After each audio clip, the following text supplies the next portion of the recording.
comment allez-vous? Aujourd'hui, nous allons parler de comment prévenir la drogue du zombie chez les jeunes. La drogue du zombie est un terme utilisé pour désigner une dose synthétique appelée flaka ou alpha-PVD. Cette drogue appartient à la famille de cathinone. C'est un stimulant puissant qui agit de manière négative dans l'organisme. Donc, cette drogue se présente sous forme de cristaux ou de poudre et peut être inhalée, ingérée, injectée ou fumée. Elle gagne de la notoriété à cause des effets stimulants et dangereux et l'impact qu'elle a sur le comportement de personnes qui la consomment. Donc, sur le comportement des consommateurs. Quand on la consomme, elle agit systématiquement sur le système nerveux central et cela peut avoir pour effet de l'euphorie, agitation extrême, crise de panique, excitation intense, paranoïa et hallucination, hyperactivité. Elles peuvent aussi avoir des actions négatives graves sur le comportement et même conduire à un comportement irrationnel et la surchauffe corporelle pouvant conduire à la mort. Donc, c'est une drogue dangereuse. Je crois même encore très dangereuse. Cette drogue s'appelle encore sel de bain à cause des effets psychotiques qu'elle a sur l'organisme.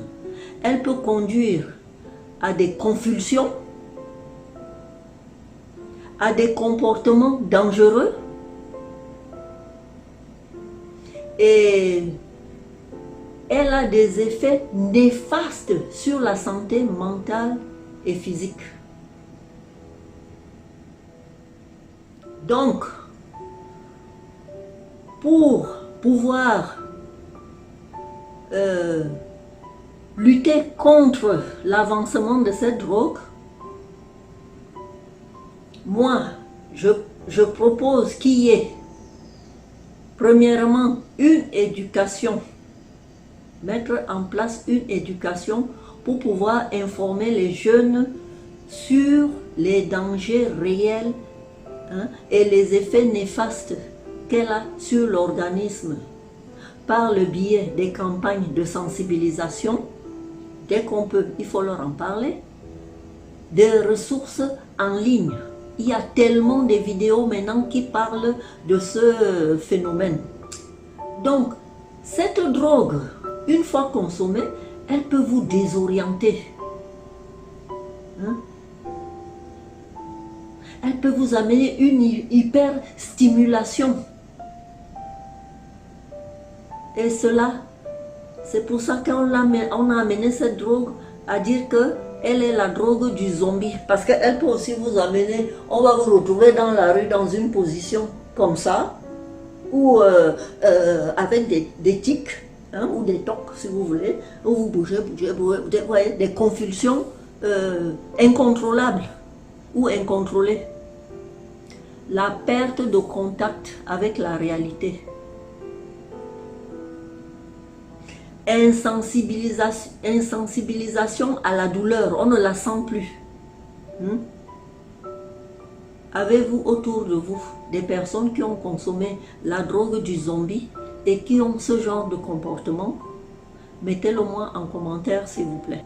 Donc, voici quelques exemples d'approche des drogues, y compris de la drogue du zombie. Donc, vraiment, il faut commencer par l'éducation, fournir et instaurer une relation précoce même, les prendre vraiment dès qu'ils sont adolescents et à mesure de comprendre les choses. Il faut vraiment leur en parler le plus tôt possible sera le mieux. Et mettre un accent sur les dangers de cette drogue. Deuxièmement, la communication ouverte. Il faut encourager un environnement familial et social aux jeunes afin qu'ils se sentent à l'aise pour discuter des drogues et poser des questions. Par exemple, lors d'une conférence, ils vont venir, ils vont poser leurs questions, ils vont en discuter sans jugement, on dirait avis personnel quoi. Hein? Juste faire une campagne de prévention. Hein? Ces jeunes pourront discuter. Hein? Il faut aussi le faire en famille. Quand vous voyez que le jeune est prêt à vous écouter, que le climat est favorable, parlez-leur de cette drogue. Mettez-les en garde. Hein? Donc, il faut leur en parler, établir un climat de confiance et de communication honnête et ouverte, basée sur la confiance et le soutien. Et vous verrez que le jeune sera ouvert à vous écouter. Troisièmement, ce qu'il faut faire, la sensibilisation au risque. Mettre en évidence le risque lié à la drogue du zombie, tel que santé mentale et physique, comportement violent, confusion, comme je l'ai dit tout à l'heure, et les conséquences mortelles. La déshydratation sévère qu'elle peut vous apporter. Quatrièmement, sensibilisation aux pressions sociales. Donc, il faut être conscient des pressions sociales auxquelles ils peuvent être confrontés en consommant la drogue. Il faut les aider par la mise en garde des dangers qu'ils encourent s'ils consomment, afin qu'ils soient mieux préparés lorsqu'ils seront confrontés à la drogue. Ils pourront y faire face de manière responsable, puisqu'ils seront avertis sur cette drogue et sur les dangers qu'elle peut jouer sur l'organisme, sur le mental, sur le corps, parce qu'elle n'est pas anodine. Cinquièmement, modèle de rôle positif.